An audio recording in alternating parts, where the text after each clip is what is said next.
Bab 16, Memilih. Jika dulu, Chen Chao pasti tidak akan mulai menempa tubuhnya saat ada orang lain di rumah. Namun, situasi saat ini berbeda. Pertama, itu karena waktu memang mendesak. Saat ini, dia telah mencapai puncak alam spirit platform. Dia hanya butuh satu langkah dan dia akan dapat melangkah ke alam Divine Trove yang lebih tinggi, menjadi seniman bela diri Divine Trove. Kedua, itu memang juga karena gadis remaja di depannya. Setelah menghabiskan banyak hari bersama, dia telah kehilangan kewaspadaan awalnya terhadapnya. Dianggap sebagai setengah teman, ia menuangkan serbuk obat itu ke dalam sebuah panci besar, satu botol demi satu botol. Ada perbedaan dalam urutan dan juga perbedaan waktu yang sangat kecil. Meskipun pemuda berbaju hitam itu sudah lama menghafal isi buku itu, ia tidak berani ceroboh setiap kali ia menyeduh obat. Para seniman bela diri merebus tubuh mereka dengan ramuan roh untuk menempa tubuh mereka. Bagi para seniman bela diri, selain memiliki metode kultivasi khusus, merebus tubuh dengan ramuan roh adalah alasan yang sangat penting mengapa mereka dapat memiliki fisik yang tak tertandingi. Saat suhu dalam panci besi besar terus meningkat, aroma harum yang samar pun meluap. Chen Chao mengeluarkan sebotol cairan obat khusus dan menuangkannya ke dalam panci. Kemudian, ia mulai mengaduk terus-menerus. Panci sup obat ini harus direbus selama 24 jam penuh, yang juga merupakan 1 hari penuh. Hanya dengan begitu, efek obat yang maksimal dapat dihasilkan. Namun, sekte kultivasi memiliki kuali obat khusus untuk meramu obat.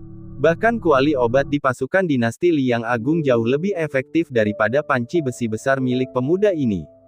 Namun, pemuda itu hanya memiliki peralatan ini saat ini. Jika seniman bela diri dapat menggunakan ramuan spiritual untuk merebus tubuh mereka dan memperoleh ketangguhan tubuh dari sana, bagaimana dengan kultivator lain? Tidak bisakah mereka mempelajarinya? Dengan cara ini, ketika mereka bertarung dengan seniman bela diri, mereka tidak akan begitu takut pada seniman bela diri dalam pertempuran jarak dekat, bukan? Xie Nandu layak menjadi keturunan yang diusahakan oleh klan Xie Rusa Putih. Ketika dia melihat Chen Chao merebus obat, dia juga melahirkan beberapa ide. Mereka tidak akan melakukannya. Chen Chao bahkan tidak mengangkat kepalanya. Saat ini dia sedang mengamati situasi di dalam panci dengan serius dan tidak berminat untuk mengangkat kepalanya untuk melihat wajah Xie Nandu yang penasaran. Dia hanya bergumam pada dirinya sendiri, para kultivator abadi berkultivasi jauh lebih mudah daripada seniman bela diri, mereka tidak akan memilih metode ini. Dia tidak menjelaskan kata-katanya dengan jelas. Menggunakan ramuan roh untuk merebus tubuh adalah jalan yang tidak lazim sejak awal. Yang menjadi sasarannya adalah garis keturunan seniman bela diri yang bersikeras berkultivasi meskipun bakat mereka buruk. Para pembudidaya abadi diberkahi oleh surga sejak awal, mengapa mereka harus mengikuti mereka? Sekalipun mereka punya niat, sebagian besar orang mungkin tidak akan sanggup menahan rasa sakit yang menusuk tulang itu. Semakin ke belakang, semakin sulit kultivasi bagi seniman bela diri. Setiap kali seseorang menempa tubuhnya ke belakang, mereka harus menderita penderitaan yang luar biasa. Tidak ada bedanya dengan kulit mereka yang dikuliti dan urat-urat mereka yang dicabut.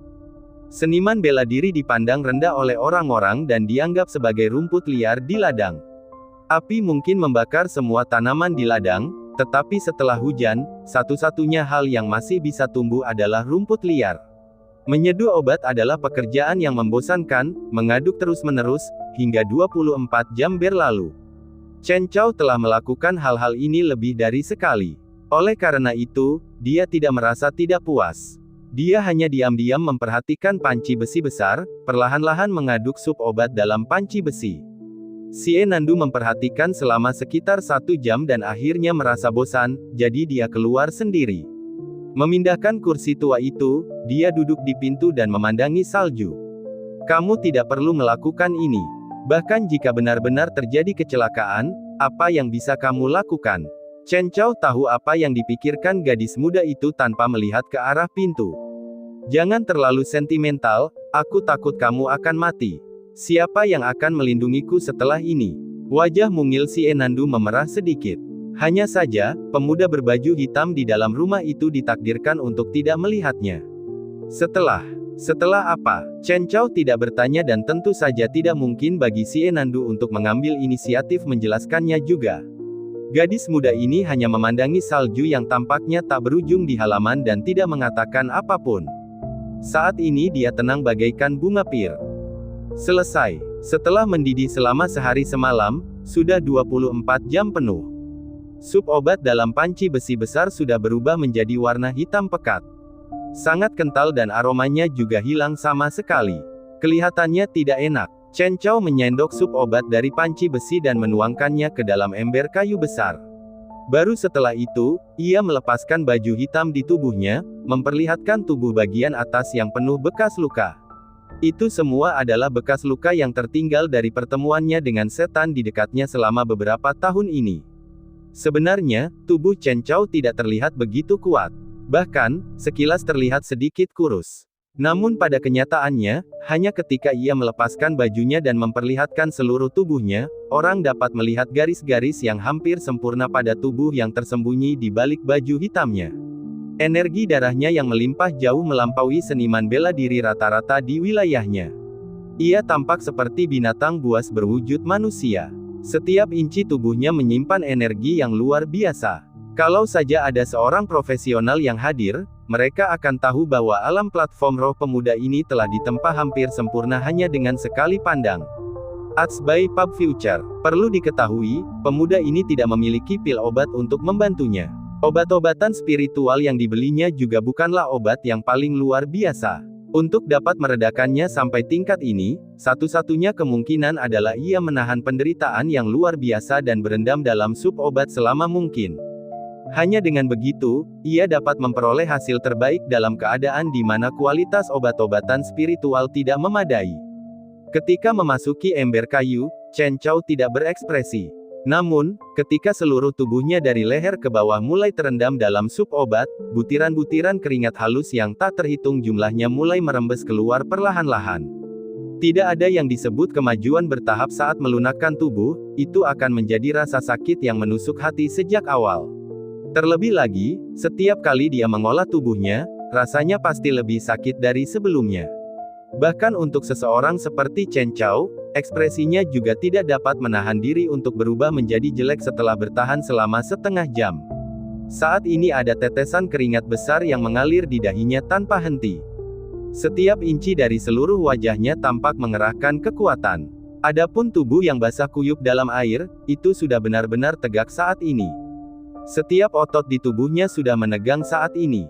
Waktu berlalu perlahan. Kulit Chen Chao sudah pucat pasi. Kira-kira 2 jam kemudian, seluruh tubuhnya sudah berada di ambang kehancuran. Sedikit lagi, Chen Chao menggertakkan giginya, terus-menerus menasihati dirinya untuk bertahan hidup. Jika dia ingin bertahan hidup di masa sulit ini, dia hanya bisa melakukannya dengan memiliki kekuatan yang besar. Namun, sedikit lebih lama, yang dibicarakan Chen Chao, terjadi 1 jam penuh kemudian. Setelah itu, dia membuka mulutnya dan terengah-engah mencari udara. Hanya saja dia tidak berdiri sesudahnya, tetapi mulai memutar aktivitas ki fungsional di dalam tubuhnya dan mulai mengalir ke arah yang tetap. Ketika aktivitas ki dalam tubuhnya mulai beredar ke seluruh tubuhnya, rasa sakit yang menusuk jantung di sekujur tubuh Chen Chao berkurang drastis. Alisnya juga mengendur. Chen Chao mengembuskan napas keruh. Ada pepatah yang mengatakan bahwa aktivitas fungsional ki melahirkan dan memadamkan di antara para kultivator. Semakin tinggi alam, semakin cepat aktivitas ki dalam tubuh akan beredar. Namun pada saat yang sama, akan ada juga kejadian di mana aktivitas ki fungsional seseorang terkuras dan belum beregenerasi. Di alam yang sama, orang-orang benar-benar berkompetisi dalam menentukan siapa yang napas aktivitas ki-nya lebih panjang dan siapa yang menggunakan waktu lebih singkat untuk mengumpulkan ki baru saat napas aktivitas ki ini menghilang. Dengan kata lain, panjang celah antara aktivitas ki dan aktivitas ki menjadi dasar penilaian kuat atau tidaknya seorang kultivator. Tentu saja selain hal tersebut di atas banyak pula faktor-faktor yang mempengaruhi kemenangan dan kekalahan ketika berduel. Selama beberapa jam berikutnya, Chen Chao terus mengalirkan aktivitas ki di dalam tubuhnya. Pada saat yang sama, ia juga diam-diam menghitung berapa banyak siklus aktivitas ki kelahiran dan kematian yang dapat ia jalani sebelum ia benar-benar kelelahan. Ini adalah masa yang dimiliki oleh kaum muda. Itu juga merupakan saat yang memberikan ketenangan pikiran terbesar bagi para pemuda. Tidak ada yang dapat memberikan ketenangan pikiran lebih besar daripada membuat diri mereka menjadi lebih kuat. Seiring berjalannya waktu, sup obat dalam ember kayu itu berangsur-angsur berubah dari hitam menjadi bening. Ini juga berarti bahwa hampir semua kekuatan obat dalam sup obat itu diserap oleh Chen Chao. Sebenarnya ini juga sesuatu yang sangat mengejutkan. Namun di mata Chen Chao, hal itu sangat wajar. Ketika ia melatih tubuhnya berkali-kali di masa lalu, hasil perkiraannya adalah seperti ini. Sebenarnya tidak banyak seniman bela diri di dunia yang dapat menyerap semua kekuatan obat dari sup obat setiap kali mereka menempa tubuh mereka. Berapa banyak orang yang dapat menahan rasa sakit yang luar biasa. Namun, Chen Chao hampir dapat menyerap kekuatan obat dalam sup obat dengan sempurna setiap saat. Seberapa kuat tubuhnya nanti, tak perlu dikatakan lagi. Tepat saat sup obat itu hampir menjadi bening sepenuhnya, pori-pori di tubuh Chen Chao tiba-tiba terbuka. Sup obat hitam menyembur keluar dari tubuhnya, mencemari semua air bening di ember kayu itu sekali lagi. Chen Chao mengerutkan kening, aktivitas Qi di dalam tubuhnya mulai menyerbu ke arah platform rohnya dengan panik saat ini. Ia melonjak tanpa henti, mirip dengan sungai besar yang mengalir ke sungai, agung dan luas. Dia tertegun, seperti sedang kesurupan. Ternyata, dia berhasil membuat terobosan.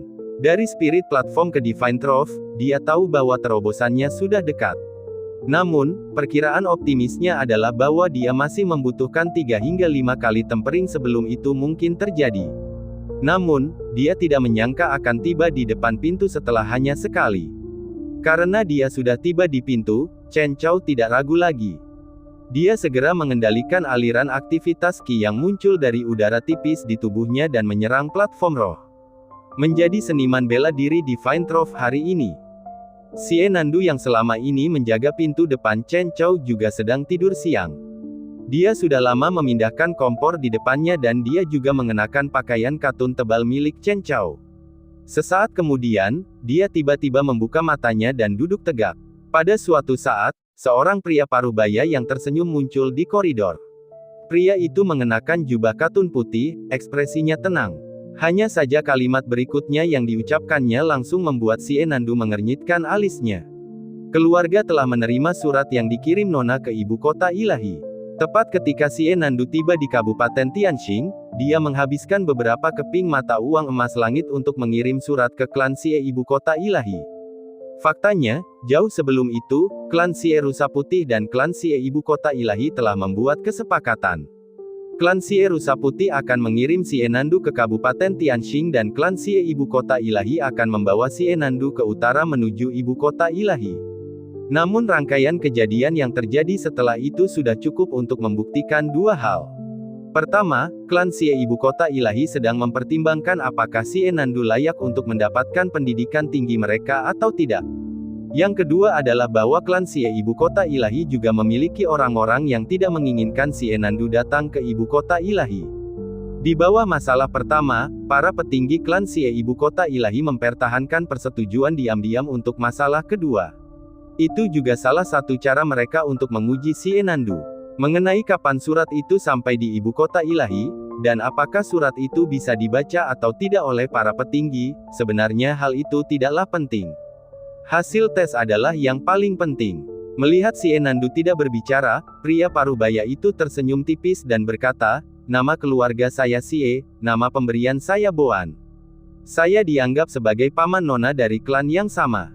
Keluarga sangat puas dengan apa yang telah Nona lakukan. Sekarang, mereka secara khusus mengirim saya untuk menjemput Nona. Nona, mari kita berangkat sekarang juga." Xie Nandu mengerutkan kening dan hanya berkata, "Tunggu sebentar." Xie Boan tersenyum dan berkata, "Apakah Nona khawatir dengan seniman bela diri muda di rumah itu?" "Tidak masalah, pertama-tama, aku datang untuk membunuhnya kali ini."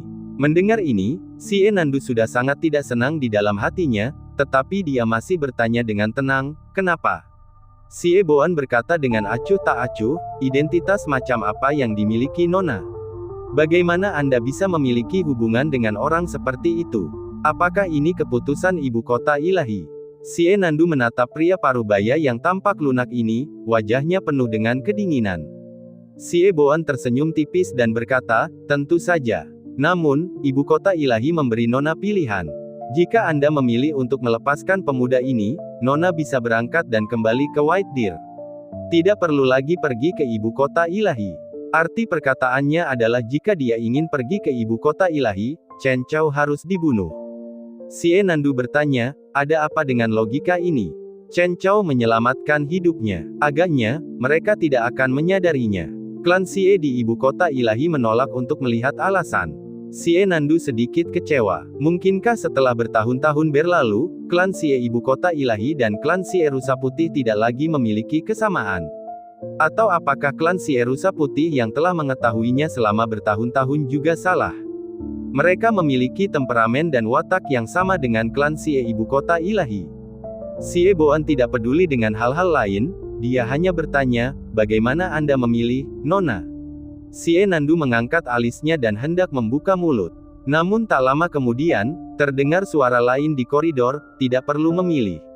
Pemuda yang telah mengenakan kemeja hitam baru saat ini berdiri di koridor, memandang ke sini dengan tenang. Bab 17, Dilema. Setelah makan siang, Zhou Guqi yang sangat bosan duduk di depan pintu rumahnya, sambil memandangi badai salju yang mungkin akan berhenti dalam beberapa hari. Pria yang biasanya menganggur ini sebenarnya bukan penduduk setempat. Namun, ia datang ke Kabupaten Tianxing jauh lebih awal daripada Chen Chao, lebih dari 1 dekade yang lalu. Saat itu, pria ini datang ke sini dengan sejumlah uang dan membeli rumah kosong. Kemudian, ia suka duduk di depan pintu sambil melamun. Tidak seorang pun tahu apa yang sedang dipikirkannya. Kemudian suatu hari, istrinya yang beratnya lebih dari 200 pon itu datang untuk berjalan-jalan di gang ini. Entah mengapa, dia jatuh cinta pada pria ini dan bersikeras untuk menghabiskan hidupnya bersamanya. Pria itu awalnya tidak mau, tetapi dia tidak sebanding dengan kenyataan bahwa istrinya sering datang ke rumahnya untuk berkeliling. Setelah beberapa kali berkunjung, pria itu pasrah pada nasibnya. Hanya saja, saat keluarga wanita itu mengetahui putri mereka jatuh cinta pada laki-laki tak berguna dan bahkan ngotot ingin menikah dengannya, mereka pun tak mau menyetujuinya. Namun siapa sangka wanita itu sudah bertekad bulat. Tak peduli apa kata keluarganya, dia tetap bersikeras menikahi pria itu. Maka dari itu, sejak awal hubungan pria itu dengan ayah mertuanya yang bebas itu memang tidak harmonis. Ditambah lagi, pria itu memang selalu tidak mau menundukkan kepala. Jadi selama beberapa tahun ini, menantu laki-laki dan ayah mertuanya benar-benar tidak pernah bertemu.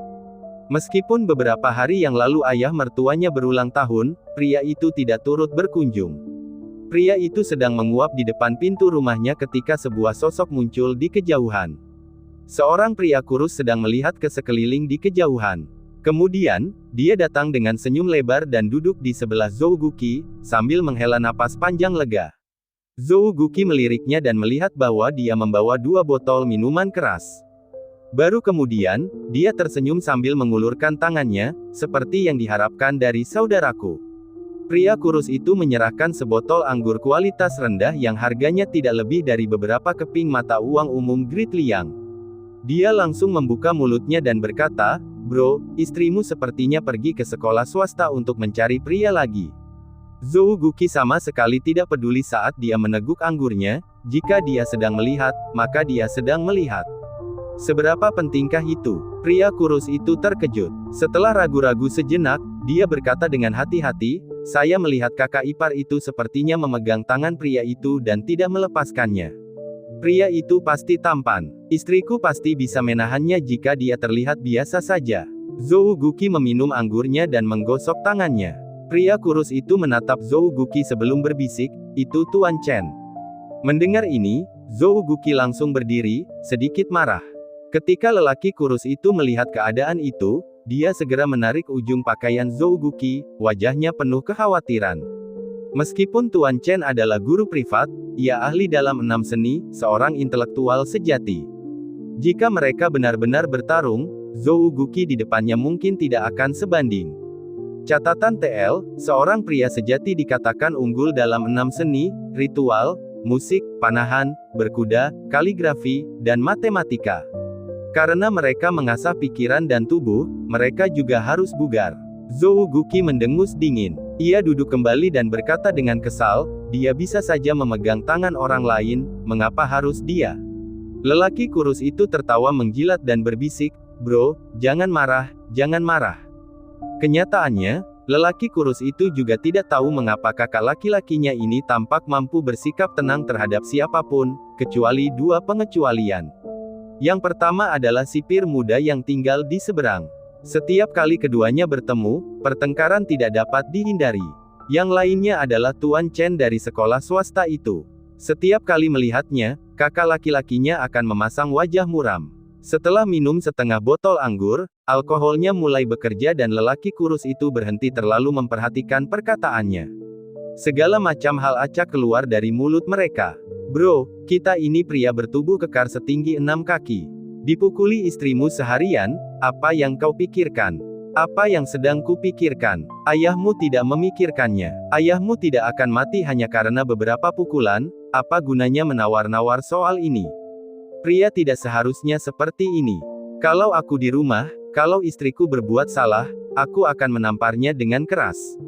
Karena kamu seperti kakak, apakah kamu tidak ingin punya muka lagi? Apakah kamu tidak ingin menjadi kepala keluarga?" Lelaki kurus itu memiliki pandangan yang kabur, wajahnya penuh dengan mabuk. "Kenapa? Tidak bisakah aku bersikap tidak tahu malu? Enyahlah, enyahlah, enyahlah. Ayahmu akan menendangmu jika kau tidak tersesat." Zhou Guqi menendang pria kurus itu. Pria itu terhuyung-huyung di salju, terhuyung-huyung, tetapi tidak jatuh. Setelah berdiri tegak, lelaki kurus itu pun tidak marah. Ia hanya melambaikan tangannya dan berteriak agar kakaknya menjaga dirinya sendiri. Ia akan datang dan mencarinya lagi saat istrinya tidak ada di rumah. "Bajingan, ayahmu hampir percaya apa yang aku katakan sebelumnya." Zhou Guqi dengan santai membuang botol anggur yang hampir habis diminumnya. Kemudian, dia melirik ke seberang dengan mata mabuk. Ketika dia bangun, dia tiba-tiba melihat ke kejauhan. Sebagian besar mabuk di matanya menghilang. Ternyata seorang wanita berbadan tegap tengah berjalan perlahan dari pintu masuk gang.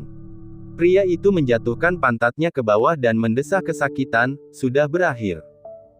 PD pertengahan musim dingin. Bahkan jika badai salju lebat berubah menjadi hujan salju ringan sekarang, cuacanya sangat dingin sehingga sebenarnya tidak ada perbedaan bagi warga sipil tingkat bawah.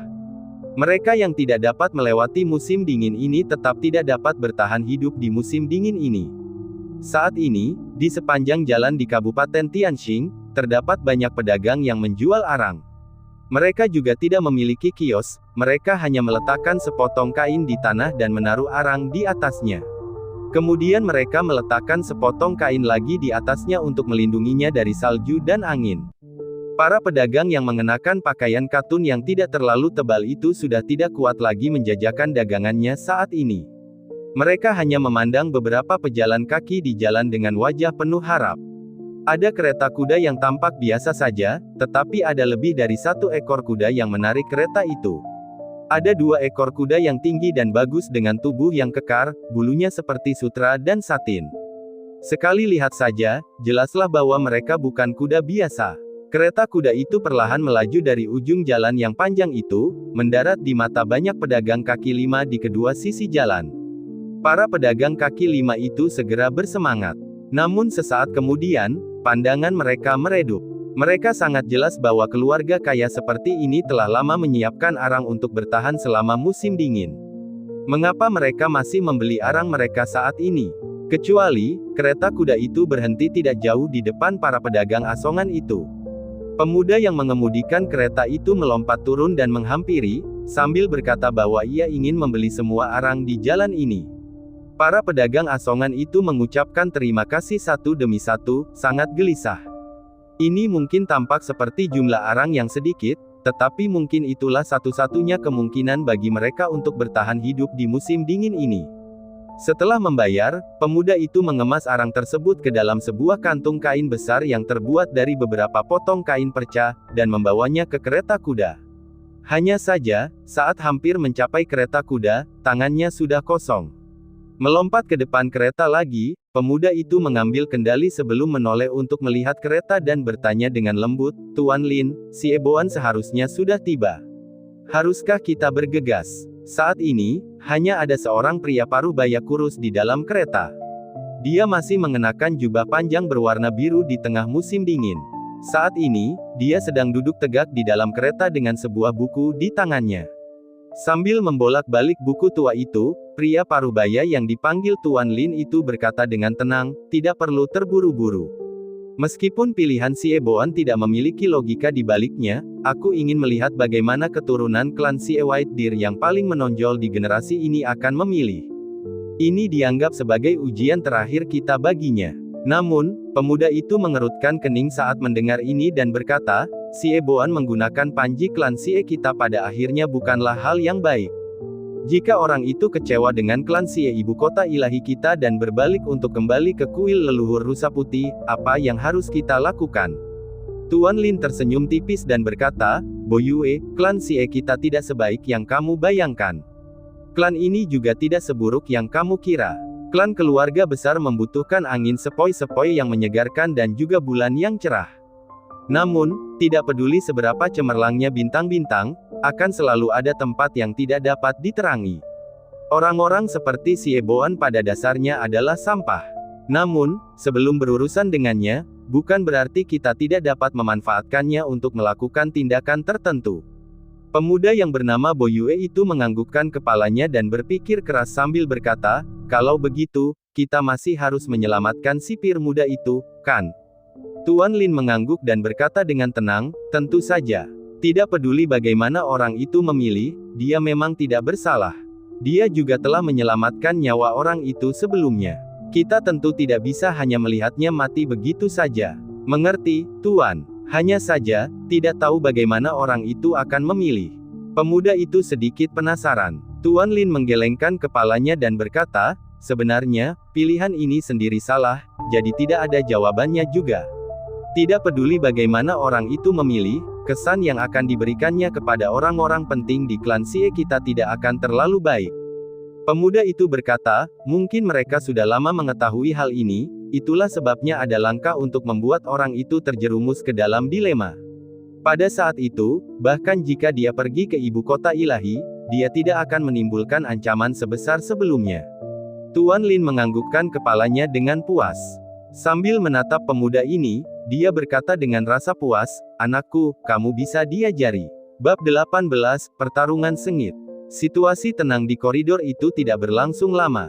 Pemuda yang baru saja mengenakan kemeja hitam itu melangkah maju tanpa berkata apa-apa dan sudah melewati jarak beberapa puluh kaki di koridor itu, tiba di depan Si Eboan yang berada di seberangnya.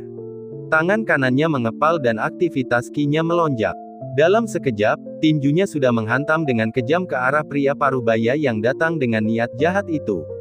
Setelah melancarkan pukulan, tiba-tiba terjadi hembusan angin kencang, dan salju di luar koridor berhamburan kemana-mana. Merasakan datangnya aktivitas ki yang kuat itu, ekspresi Si Eboan sedikit berubah. Namun, dia tidak terburu-buru untuk bertindak. Berdiri dengan kedua tangan di belakang punggungnya, aliran angin jernih mengalir keluar dari lengan bajunya untuk menangkis pukulan berat ini. Ini adalah sikap yang pantas bagi seorang kultivator abadi. Lagi pula, dia tidak percaya bahwa seniman bela diri muda ini bisa menjadi ancaman baginya. Melihat pihak lain begitu sombong, Chen Chao hanya mengangkat kepalanya dan melirik acuh tak acuh pada pria parubaya yang tenang itu. Pukulan itu masih dilontarkan seperti itu. Mengeluarkan kekuatan dengan kakinya, batu bata di tanah langsung hancur. Setelah dua aura mengamuk bertabrakan, aktivitas ki tersebar di mana-mana di keempat arah. Salju yang terkumpul di halaman itu mirip dengan yang baru saja ditinju dengan keras oleh seseorang saat ini. Tiba-tiba ada kepingan salju yang tak terhitung jumlahnya yang berterbangan di antara langit dan bumi. Menghancurkan angin sepoi-sepoi dengan pukulan, Chen Chao sudah mendekati Si Eboan yang ada di depannya. Tanpa ragu, tubuhnya menegang dan aktivitas ki mengalir. Dia menurunkan bahunya dan menghantam pria parubaya ini yang sebelumnya mengatakan bahwa dia akan membunuhnya. Pada saat yang sama, dia sedikit menekuk lututnya dan sudah siap untuk menyerang untuk kedua kalinya setelah Si Eboan terlempar. Tetapi apa yang terjadi selanjutnya membuat pemuda itu agak linglung. Meskipun telah menurunkan bahunya untuk mengumpulkan kekuatan, dia gagal bertabrakan dengan pihak lain. Sebaliknya, pihak lain menekan satu tangan di bahunya. Kemudian, dengan memanfaatkan momentum tabrakannya, dia meluncur beberapa puluh kaki jauhnya dalam sekejap, dan kebetulan tiba di depan Si Enandu. Saat mengambang berhenti, angin tinju melewati kedua sisi tubuhnya dan pakaiannya berkibar tak henti-hentinya. Hanya saja tanpa menunggu pihak lain menstabilkan tubuhnya, Chen Chao sudah menghentakkan kakinya dengan kuat, tubuhnya terangkat. Tiba di depan Xie Boan lagi, dia mengepalkan tinjunya erat-erat dan melayangkan pukulan lagi. Xie Boan tersenyum tipis. Sambil mengibaskan lengan bajunya, aliran ki yang tak terbatas mengalir keluar dari lengan bajunya, menyingkirkan ki milik pemuda itu. Kemudian, dia mengulurkan tangannya dan mencengkeram kerah baju Chen Chao, sementara tangannya yang lain dipenuhi dengan ki yang kuat saat dia menamparkan kepala Chen Chao. Saat dia melakukan ini, Xie Boan terus-menerus mencibir. Meskipun pemuda di depannya memiliki ketegasan yang tidak takut mati dan dia juga tahu logika menyerang terlebih dahulu untuk mendapatkan keuntungan, kesenjangan dalam ranah kultivasi masih merupakan jurang alami. Seorang seniman bela diri spirit platform sepertimu, bahkan jika aku menggunakan 50% kekuatanku, apa yang dapat kau lakukan padaku? Hanya saja, ketika ia mengulurkan tangan itu, pemuda di seberangnya kebetulan menghentikan sosoknya yang tengah bergerak maju dan dengan paksa bersandar ke belakang, nyaris terhindar dari cengkeramannya. Xie Boan menyipitkan matanya sedikit menarik. Dia gagal mencengkeram kerah baju Chen Chao. Tentu saja, gerakan lanjutannya juga meleset. Meskipun telapak tangan yang diayunkan ke bawah gagal mengenai kepala pemuda itu, ki yang kuat dan agung itu tetap menghancurkan lubang yang dalam di tanah. Itu sungguh mengejutkan. Lubang yang dalam itu berada tepat di depan Chen Chao. Setelah berdiri tegak, seniman bela diri muda ini segera menghunus pedangnya tanpa ragu-ragu. Pedang patah yang sepenuhnya hitam itu ditariknya dengan kecepatan yang luar biasa. Pedang itu menyapu sarungnya, membuat suara yang sangat merdu di telinga Chen Chao. Namun, Xie Boan mengerutkan kening. Pedang patah. Benar-benar orang desa yang tidak punya apa-apa yang baik. Sosoknya langsung menghilang. Ketika menyatu lagi, dia sudah tiba di depan Chen Chao. Para kultivator abadi tentu saja mengerti bahwa mereka harus menjaga jarak saat bertarung dengan seniman bela diri. Namun, Xie Boan hanya menganggap Chen Chao di depannya sebagai orang yang rendahan. Bahkan jika dia bertarung langsung, tidak akan ada masalah juga. Oleh karena itu, dia tiba di depan pihak lain tanpa peduli. Telapak tangan yang dibungkus dengan kekuatan dahsyat dengan santai menyambut dada di seberangnya. Anda berhasil menghindari serangan telapak tangan sebelumnya secara kebetulan, bagaimana dengan kali ini? Itu tidak akan semudah itu. Hanya saja setelah dia dengan percaya diri melancarkan telapak tangan ini, pemuda di seberangnya tidak terkena serangan seperti yang dia bayangkan, tetapi berhasil menghindarinya lagi. Pada saat yang sama, dia mengayunkan pedangnya. Sesaat kemudian, kedua orang itu masing-masing mundur beberapa langkah. Ketika Xie Boan menundukkan kepalanya, dia terkejut karena ujung pakaiannya telah terpotong oleh pedang itu. Pada saat ini, pedang itu bergoyang tanpa henti. Xie Boan tiba-tiba meraung marah, mencari kematian. By Pub Future. Para kultivator abadi selalu memandang rendah seniman bela diri. Ini bukan lagi rahasia. Dirobeknya pakaiannya oleh seniman bela diri yang tingkatannya lebih rendah darinya tidak diragukan lagi merupakan penghinaan besar bagi Xie Boan. Oleh karena itu, setelah momen ini, dia tidak hanya telah membangkitkan tekad untuk membunuh Chen Chao, dia tidak ingin menunda lebih lama lagi. Dia melangkah maju dan tiba tak jauh di depan Chen Chao lagi, menjentikkan lengan bajunya dan menghantam ke arah seniman bela diri muda di seberangnya. Mengecilkan bumi hingga berinci-inci, kemampuan ilahiyah dasar seperti ini pada dasarnya adalah sihir Tao yang diketahui semua pembudidaya abadi. Akan tetapi, hal itu berada di luar jangkauan seniman bela diri sepanjang hidup mereka. Chen Chao tidak punya tenaga untuk memikirkan hal-hal itu. Hanya saja ketika Xie Boan melambaikan lengan bajunya untuk memukulnya, dia juga melancarkan pukulan pada saat yang sama, menghantam dada lawannya. Pukulan yang seharusnya sia-sia itu baru mencapai setengah jalan sebelum dihentikan oleh lengan baju.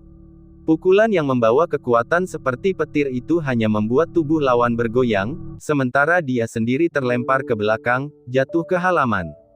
Pencuri kecil, hari ini adalah hari kematianmu. Xie Boan tertawa dingin dan mengeksekusi Shrinking Earth 2 inches sekali lagi, tiba di halaman. Jangan! Xie Nandu yang tidak bersuara sepanjang waktu tiba-tiba berteriak. Namun sayangnya, Xie Boan telah lama bertekad untuk membunuh Chen Chao. Oleh karena itu, tidak peduli siapa yang berbicara saat ini, dia tidak akan mundur. Namun saat ia benar-benar melihat ke pelataran, ia tidak menemukan pemuda yang terjatuh ke pelataran itu. Dia mengerutkan alisnya. Detik berikutnya, bel tanda alarm berbunyi. Seberkas ki pedang melonjak di belakangnya dan cahaya pedang berwarna hitam melintas. Chen Chao yang entah kapan sudah melompat ke atap, melompat turun dan mengayunkan pedangnya. Momentum pedang itu cepat dan menentukan. Xie Boan tiba-tiba berbalik, tetapi dalam waktu yang dibutuhkan percikan api untuk terbang dari sepotong batu api, dia tidak bisa lagi melakukan apapun. Dia hanya bisa terhuyung mundur dengan panik. Mata pedang yang patah itu masih mengiris bagian depan pakaiannya saat ini, mengiris bagian depan pakaiannya menjadi potongan-potongan kecil. Pedang patah berwarna hitam itu tidak diketahui asal-usulnya. Namun ketajamannya yang sesungguhnya jauh melampaui pedang terbang milik pembudidaya pedang pada umumnya. Chen Chao mencengkeram gagang pedang dengan erat. Ketika serangan pedang pertamanya gagal, dia tidak terburu-buru untuk melancarkan gerakan kedua setelah itu. Sebaliknya, dia langsung melesat mundur beberapa puluh kaki dan memberi isyarat dengan jarinya dari jauh. Itu penuh dengan provokasi. Menghadapi provokasi pemuda ini, Xie Boan tertawa terbahak-bahak. Pencuri kecil, aku pasti akan menghancurkan tulang-tulangmu menjadi debu sebentar lagi, dan tidak akan pernah bereinkarnasi. Coba saja. Baru pada saat inilah, Chen Chao yang sejak awal tidak pernah mengucapkan sepatah kata pun, membuka mulut untuk mengucapkan kalimat pertamanya. Lebih jauh lagi, dia masih sama sekali tidak peduli. Sikap pemuda itu membuat Xie Boan geram. Setelah beberapa kali lolos dari kematian, bukankah seharusnya pihak lain bersikap hati-hati dan sangat takut? Xie Boan menanggalkan jubah compang camping itu dari jauh, memperlihatkan pakaian di dalamnya.